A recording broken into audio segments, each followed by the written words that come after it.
All right, everybody, welcome to another edition of the Sales Vitamin Podcast, where every episode is going to help you get better as a sales professional, and it's going to probably help you develop your sales team.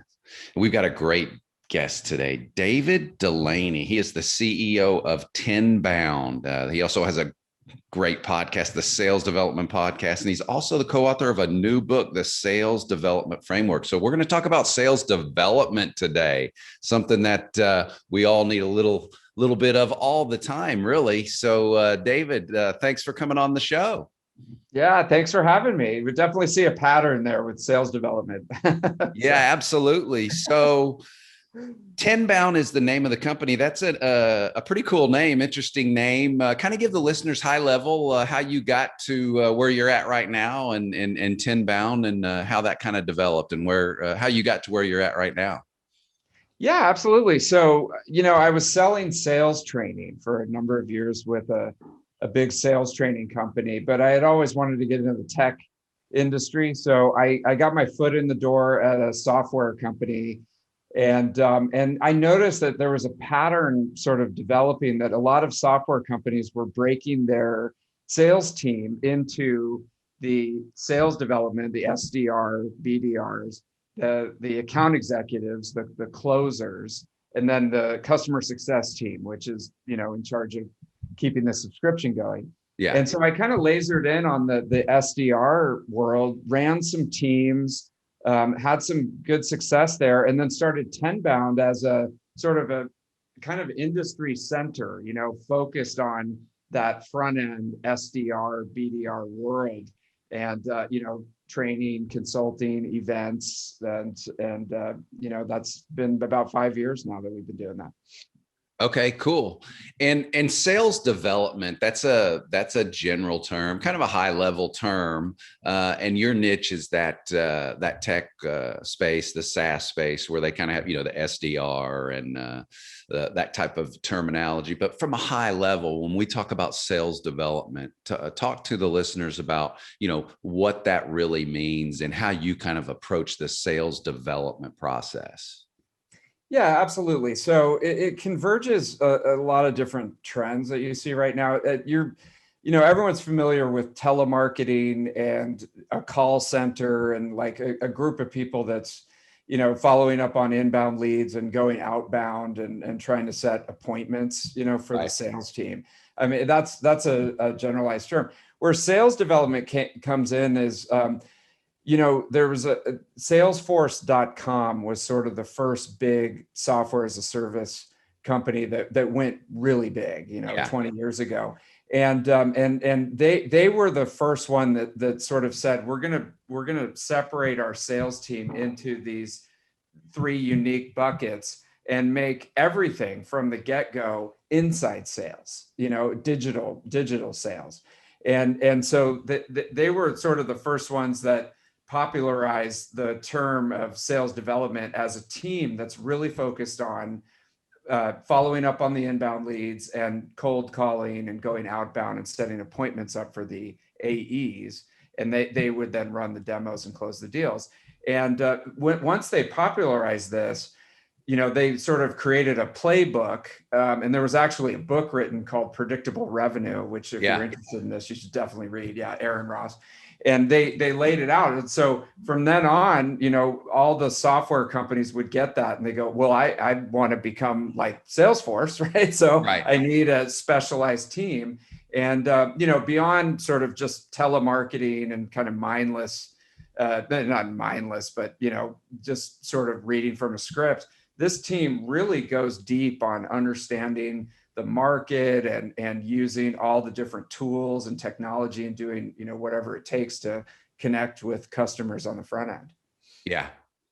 What did you see from your viewpoint where you were sitting? What was lacking or what's currently lacking that you see in the sales development of a sales force? And I could say, and I guess we could go high level and not say, just from a SaaS industry or a tech industry, but overall, when you look at sales, what was lacking or what did you see lacking on the sales development side of it?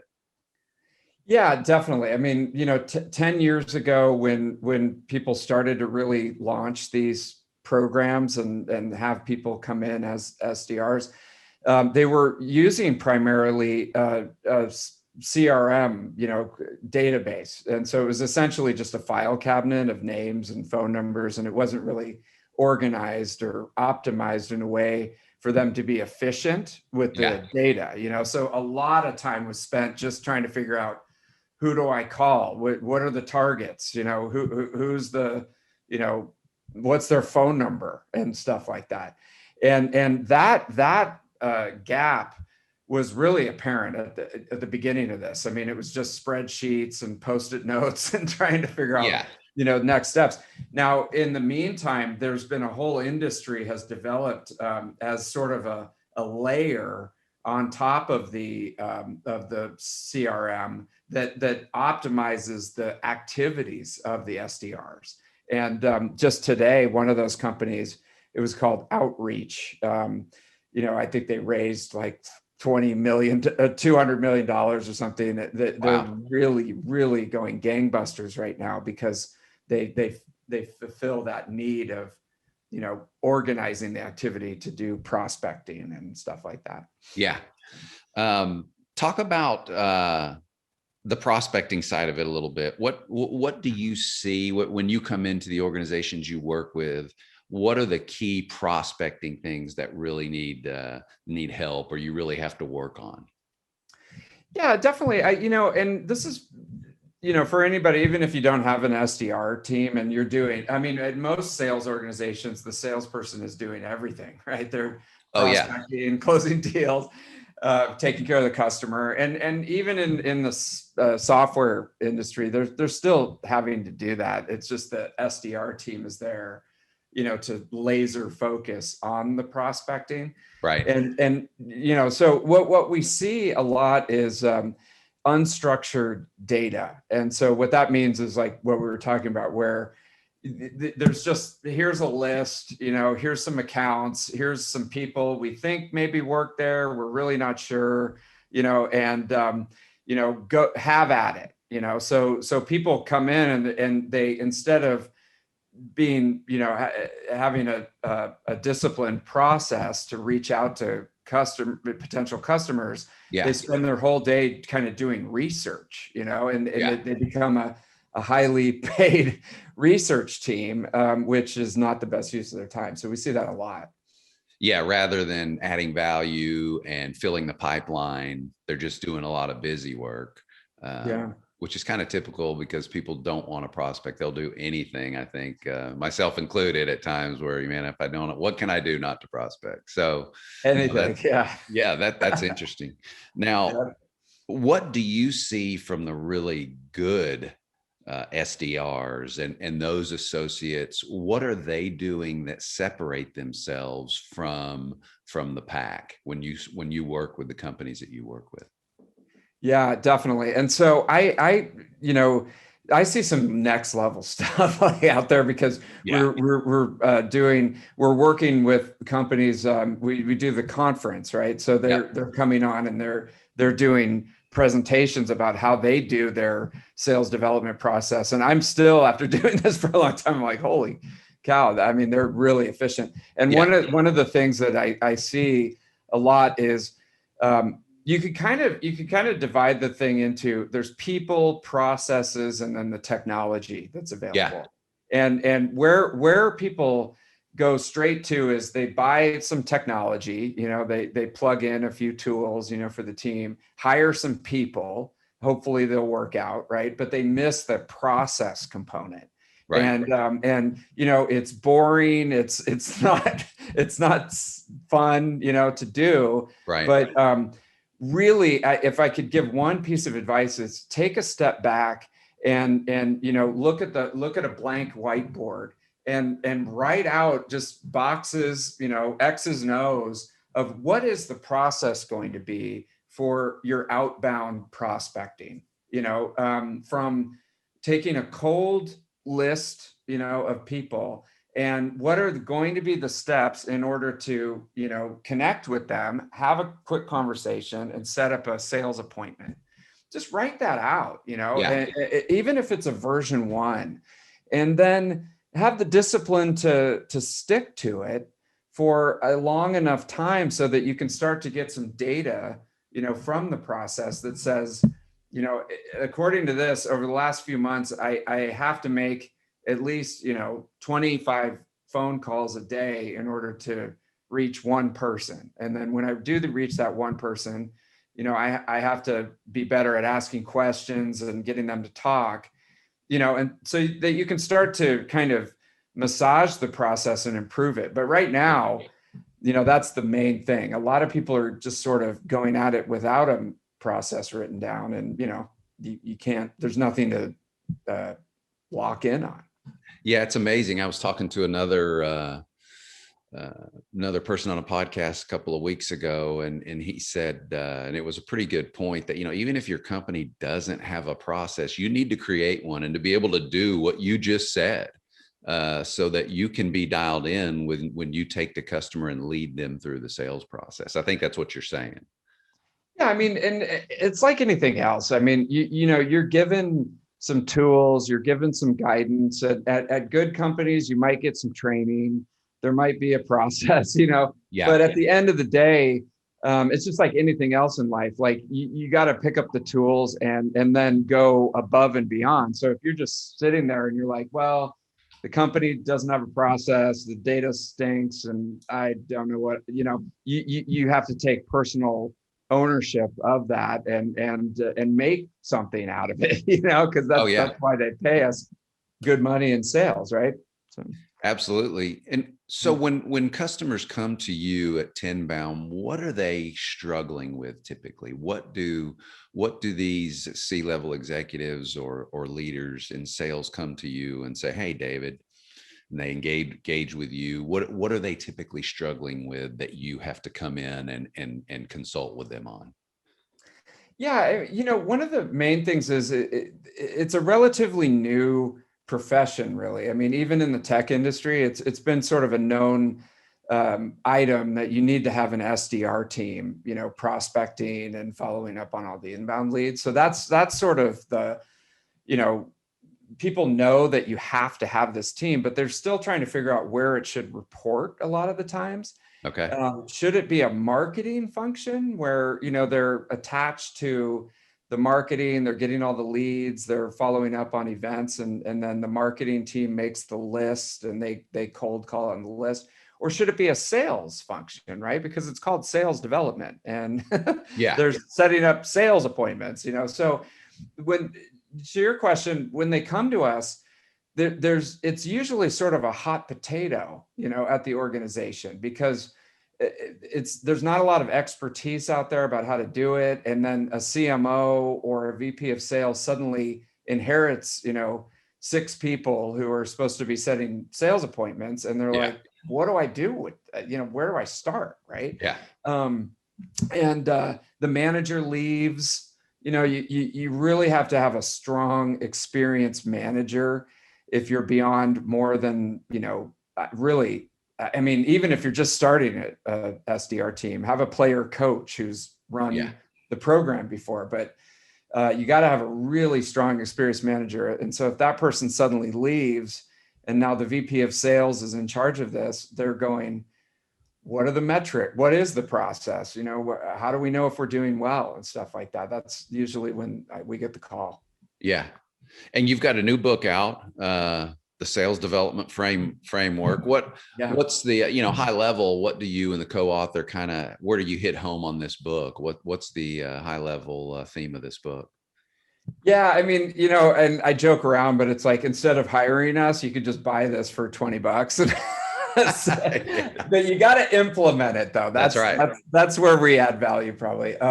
So we just essentially, laid out the steps for either, starting up one of these programs at your company, or if you're running one or it's kind of going off track, like there may be a few of the steps in the framework that you missed and that you can go back and implement. And it's interesting because I've been getting feedback that people kind of use it as a workbook. Yeah. So there's action items at the end of each chapter. And the feedback I've been getting is you should have put in a few like blank pages, so I can put in notes and stuff like that. So that's been kind of cool. In your conference that's coming up, the Tenbound Sales Development Conference, you've had several of these conferences, but coming up in October, I looked at the speakers that you've got upcoming. It's a powerhouse of speakers. I saw Dale Dupree, the Sales Rebellion, one of them, and he's one of many that you've got coming in, but Dale's fantastic. What's the structure of this conference, and what was your kind of your motivation for getting this thing going? Yeah, I mean, to the second question, I thought about it, 5 years ago, and I saw, this profession growing, and there was tons of people involved. There was all the tech tools and, a lot of buzz around this profession. And I was surprised that no one had put together, the sales development conference, to kind of bring everybody together. So we launched it in 2017. And it was growing steadily, the in-person event, and a lot of support and great feedback. And then we got hit by COVID, right? Right. Just like everybody. So we went virtual in 2020, and it went great. It's not as much fun for sure, right, to see everybody, but right. But people got a lot of value. So this year we divided it out into 4. So we had, the seasonal conferences. The first one was about leadership of the sales development team. Like, how do you actually run one of these teams? This one coming up is tactical, so if you're an SDR trying to make a cold call, like, how do you actually do that? Yeah. And then in August, it's alignment around, trying to, instead of being a hot potato, how do you get everybody to row in the same direction? And then hopefully the one in October will be, very high level, VIP only type of thing, where we can get a small group together for, sort of next level strategy on the SDR world. So we're hoping that happens. And is that, you just register online and take it from there? From the virtual standpoint, people can just go to your website and register. Yeah, it's free, and then you'll get all the recordings after, which is cool if you can't make the whole thing. And we post all the recordings from the conferences and webinars and stuff like that on the website. So there, you could get a PhD in SDR if you wanted to. Yeah, absolutely. Yeah. What are some of the key, since you are so heavily engaged in that tech space, what are some of the key sales tools that you see a lot of the companies using, and what are some of the things that you may have access to that are upcoming? Yeah, I mean, so you have to have a CRM, obviously. I mean, I think everyone's got that. If it's not Salesforce, it's HubSpot or something like that. Yeah. And then you've got, if you're going to be serious about this, you have to have that layer over the top that organizes the data into sort of a daily checklist for prospecting. Right. And those are called sales engagement platforms. And there's a bunch of them out there. We try to be agnostic as much as possible, but there's some great ones out there that do that. One thing that we're really bullish on and we're keeping an eye on, it's called conversation intelligence. And those are tools that plug into your Zoom meeting, and they kind of suck in the whole sales conversation that you're having, and they analyze it, and they spit out a report for the sales rep and the manager that gives you a tremendous amount of information about how the conversation went. And, from how many ums that you said and, things like that, to how many questions you asked, how much talking, was on both sides of the table. Those are amazing tools. So it's a feedback tool. 100%. I mean, in the old days, literally, we used to sit there with a phone splitter, right? Yeah. And the people would be making calls, and the manager would be saying, "Say this, do that," stuff like that. And this is just much more sophisticated and powerful. And I can't say enough about these. How much are you seeing the video prospecting right now? in the Yeah. tech world. Yeah. I mean, we see sort of, it's almost like antibiotic resistance. There's so many emails going out and so many, phone calls being made that people are definitely, reacting to different mediums. And so, video is, we live on video all day. And so Right. more and more SDRs are using video messaging to get it across and getting great results from those. So you have to be super creative these days to get a meeting. Yeah. Yeah. It's all about getting that attention. And Yep. you don't have a lot of time to get it, a couple seconds, and that can be the difference. What would you advise someone that's transitioning into sales from another function, or someone coming right out of school, or from another industry getting into sales? What would you advise them? Hey, here's the key skills you really need to develop. Whether you're going into the tech industry or just a field sales representative position, doing something else. Yeah, I mean, the cool thing about sales is it's and I don't mean this in a demeaning way, but it does have a low barrier to entry. I mean, literally, if you want to get into sales, like go to Cutco and order a set of knives and start going door to door. I mean, literally, like Yeah. it's get into sales. I would recommend to anybody, get into sales for a while, do it and see how it resonates, for you intrinsically, Yeah. deep inside. And it might spark a incredible career. I mean, you can make, and especially in software sales, I mean, there's people that make, 500K Wow. plus. I mean, and that you're literally like 25 years old, 30 years old and stuff like that. And so if you get into it, and it resonates and you love it and you love the competition, it can be very lucrative. If you get into it and it just blows, and you hate going to work every day, and you want to get out of it as quickly as possible, you still are going to pick up some awesome skills and Right. things that you can use for the rest of your life, and then you move into something that you're more apt to enjoy. That's what I would say. So whether you're in college or you're 50 and you want to make a career change, it's there, it's waiting. It's really just up to you to take that opportunity. Yeah, and I think to add to that, I think people don't realize how many resources there are out there that are free, or you can pay for it to really learn how to be a sales professional, and just not, just the sales guy. And the Yeah. second thing is you learn how important sales is to all of the other functions and roles in a company, and those skills that you just said that you're talking about, that you take with you, that are relevant to other roles, and how important sales is to the whole organization. Oh yeah. I mean, one of the best ways to become a CEO of a company is starting sales. I mean, Yeah.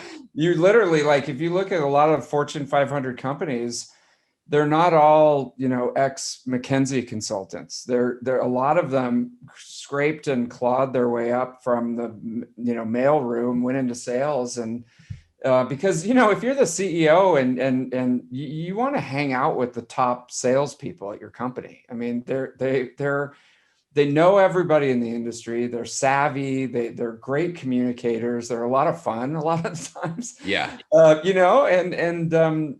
thing you know, you're getting an invite to the country club, and stuff like that. And so it's great. I mean, if it's for you. The other quick thing I want to mention, if people aren't aware of this, is there's a lot of SDR boot camps that have popped up in the last 5 years, and those are basically quasi, education plus recruiting companies Okay. that take anybody. I mean, whether you're fresh out, I mean, I don't even know if they require a college degree anymore. Whether you're fresh out of college or you're 50 and you want to make a career change, you go in, they teach you how to be an SDR. You start producing results, and eventually they help you to get recruited into a tech company. Next thing Yeah. you know, you're making pretty good money and you're in a tech company. And from there, you got your foot in the door. Now you can move into sales, marketing, customer service, whatever you want to do. So, yeah, no, that's a great point. What are some of the remote challenges that you've seen as sales have gone? And I don't think it's new. I think remote selling or virtual selling has been going on a while, but the pandemic kind of made it happen really quick. And but what are some of the challenges you see the companies you work with going through as they have to sell more remote or virtually than they would have, basically a year and a half ago? Yeah, I mean, I think that there's just different distractions that we see out there, and it's I don't have any data on it, but I would assume that the productivity sort of leveled out. I mean, between being in an office where half the time you're messing around, drinking coffee at the water cooler and playing foosball and stuff like that, and hanging out. Whereas at home, Netflix and Hulu and all these things are one browser tab away. So Right. I think that the core, one of the core skills of being great at sales is self-discipline and staying on a regular cadence of activities every day. Yeah. And some people are just better at that than others. But from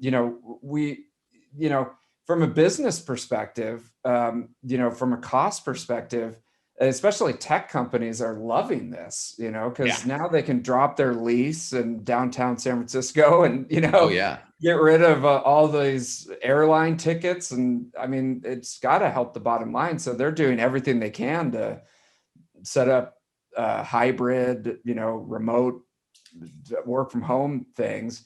Right. But I don't know if it's helped productivity or hurt it. I haven't really seen anything that says one way or the other. Yeah, I think you're right. From a budgeting standpoint, there's significant savings there. And, I think a lot of companies are capitalizing on that. And hopefully they're using those savings with sales training, making their sales force better, and making those types of decisions. Not sure that that's happening, but there is significant savings going on. I think you're right from that standpoint.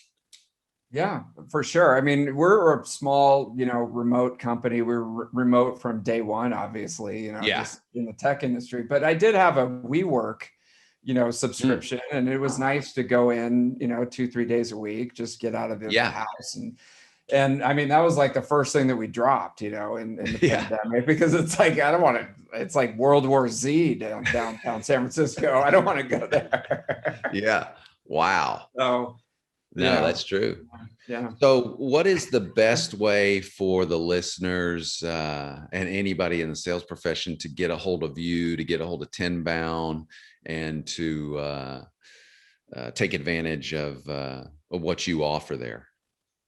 Yeah, I mean, Tenbound, it's tenbound.com. Like I said, if you're interested at all in prospecting and sales development stuff that we've been talking about, there's a ton of free information there. One thing that I want to point out is we've got an ebook, a free ebook on there called the 5 mistakes that we see, leaders make with their sales development program. Okay. And it just lays, I mean, we see these over and over again, and it's a lot of stuff we've been talking about today. Okay. So you can grab that ebook, make sure that you don't repeat those. Yeah, absolutely. So all you listeners, get to the tenbound.com. You can sign up for the conferences there. You can get access to his new book, The Sales Development Framework. And I believe that's available on Amazon as well. And you can also get that ebook that he's talking about. So make sure that you get to that website, tenbound.com. We're talking to CEO David Dulany. The Sales Development Podcast is also something else that you do. Tell the listeners about your podcast and how they can listen to that awesome stuff. Yeah, so that was, bootstrapped, right? So it's a microphone and a computer, 4 years ago. And, I knew a lot of people in the sales development industry. So the first 10 episodes were friends, that came on. But what's cool about it is because it kind of sits between marketing and sales and, the executives, and there's a swirl around it. It's fun, there's a lot of different guests that have an opinion, about how to do sales dev and, how to prospect and stuff like that. So wide range of guests and information. And it's been great. I mean, I think we got like 200 episodes up there. Yeah, I saw that. So definitely 200 episodes. That's a lot. And because I know. Yeah. But make sure that you check out that podcast, the Sales Development Podcast. I believe you can access that on the website as well. And it's available on all the platforms, Apple, Spotify, you name it. So make sure you do that. Well, David, every guest answers my last question. If you had one sales vitamin that you could leave the listeners with today, one piece of sales information, advice that's just going to help them get through this week, what's that one sales vitamin that you want to leave the listeners with? Something I'm working on right now is sales development is really project management. Okay. And so think about your quarter, for example, as a project manager. And so when I think about project management is, what is going to be the goal at the end of the quarter? How do you reverse engineer that goal back on the activities? And then how do you hold yourself accountable to the milestones? Think of yourself as a sales project manager, and you're the project. Yeah. Yeah, no, that's excellent. You're kind of reverse engineering it a little bit there. Yeah. Awesome. No, that's a great sales vitamin for the listeners to work on. Goes back to kind of that process you were talking about. Everybody's got to have a sales process. Well, David, it's been great having you on today. I know you're busy, and I appreciate you just spending some time to talk about Tenbound, about the sales development process and the work that y'all are doing there. It's great stuff. And thank you for coming on today. Thank you so much. I appreciate it.